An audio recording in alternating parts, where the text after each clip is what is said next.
Ibyo tutari twamenya ni byinshi cyane mu bidukikije, atari no mu birere gusa, ahubwo na hano hejuru y'isi no mu nda yayo hari byinshi cyane tutaramenya ngo tunabisobanukirwe. Ese tuzi ibyihishe mu nyanja byose? Oya, ntacyo tuzi. Mu bujyakuzimu bw'inyanja hari isi nini y'ibintu byinshi tudafiteho amakuru. Ibingana na 95% byose nta makuru, nta n'igitekerezo na gito tubifiteho. Ubu noneho intambwe ku yindi tugiye kumanukana mu mazi tugana mu bujyakuzimu bwayo, tureba aho dushobora kugera n'ibyo dushobora kuhasanga. Ngo waha ikaze ku Ishuri Plus.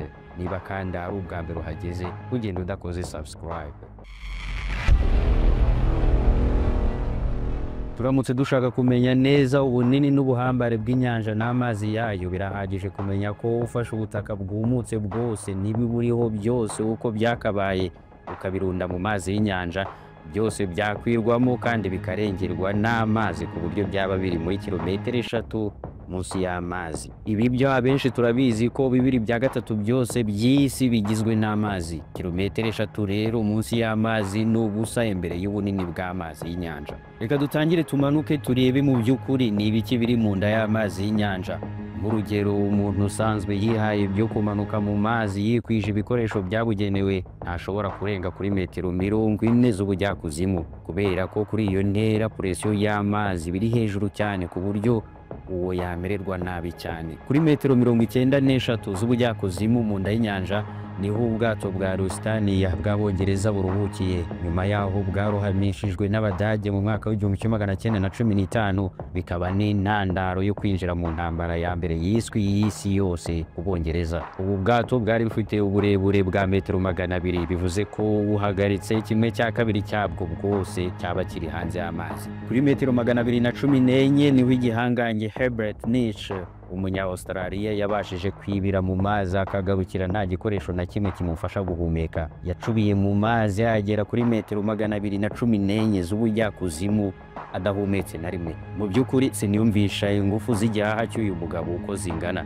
Kugeza ubu ni nawe ufite ako gahigo wenyine mu isi nzima. Turi mu mazi y'inyanja dukomeje kumanuka. Ubu noneho tugeze kuri metero 332. Aha ngaha niho Ahmad Gabr, umwofisiye mu ngabo za Misiri, yabashije kugarukira yikwije ibikoresho bimufasha guhumeka.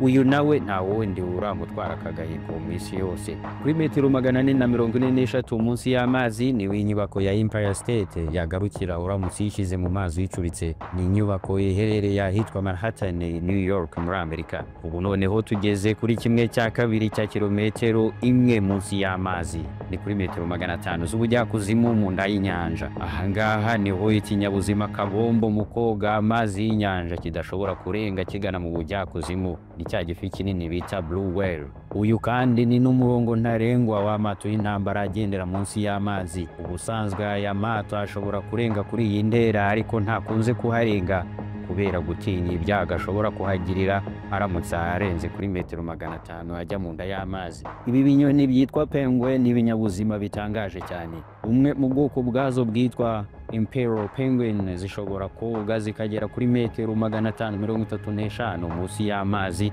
zigahiga ibizitunga zaronka zikazamukayo. Mu by'ukuri umubiri wazo uratangaje cyane kubera ko kuri metero 535 munsi y'amazi, aho ngaho presiyo y'amazi bari nini cyane, bigereranwa n'uko wafata igiceri ukakirambika ku mubiri w'umuntu, warangiza hejuru yacyo ugashyiraho uburemere bungana n'ibiro 800 byose bikamushikamira. Inyubako ndende ku isi gusumba izindi zose, Burj Khalifa, uyishyize mu mazi uyicuritse, agasongero kayo kagarukira neza kuri metero 830. Reka dukomeze tumanuke munsi y'amazi tugere kuri metero 1000. Aha ngaha gukomeza ukamanuka ni umwijima gusa, nta rumuri na rukeya ruhagera. Ni ahantu harusha ahandi umwijima mu isi yose. Uramutse uri aho ngaho n'ukuboko kwawe ntiwaba ukureba, uretse ko kuhagera nabyo bitashoboka kubera ko presiyo y'amazi aho ngaho yahita ubuhitana bidatinze. Muri uyu mwijima w'icuraburindi niho hatuye ibifi binini by'imirizo bita giant squid.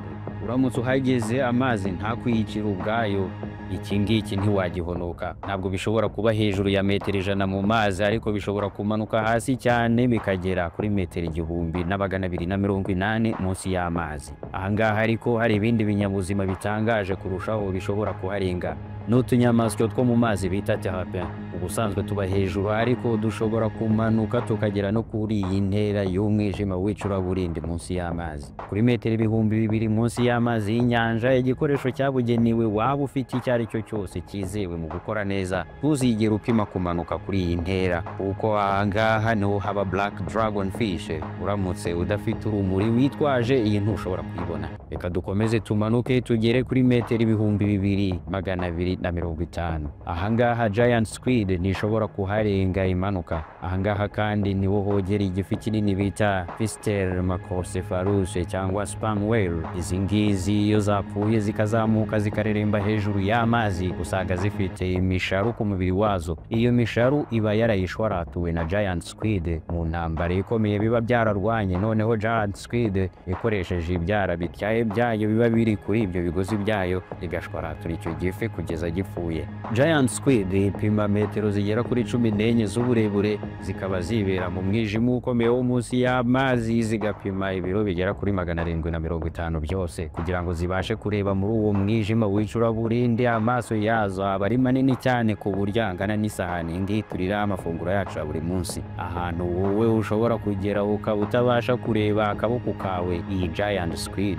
yabikureba neza cyane ariko utayibona, uba umeze neza nk'impumyi. Nyemerera dukomeze tumaruke tugere kuri metero ibihumbi 3,800 munsi y'amazi. Aha niho bwa bwato bwiswe RMS Titanic buruhukiye bwiryamiye aho ngaho muri uwo mwijima utisukirwa. Twamanutse tugeze muri metero ibihumbi 4 munsi y'amazi y'inyanja. Ahangaha presiyo y'amazi bigera kuri PSI ibihumbi 11. PSI ni pound per square inch. Ni ingufu zishobora gushikamira ubuso runaka. Nk'urugero, ipine ry'imodoka, moto cyangwa se igare rigera PSI ya 32.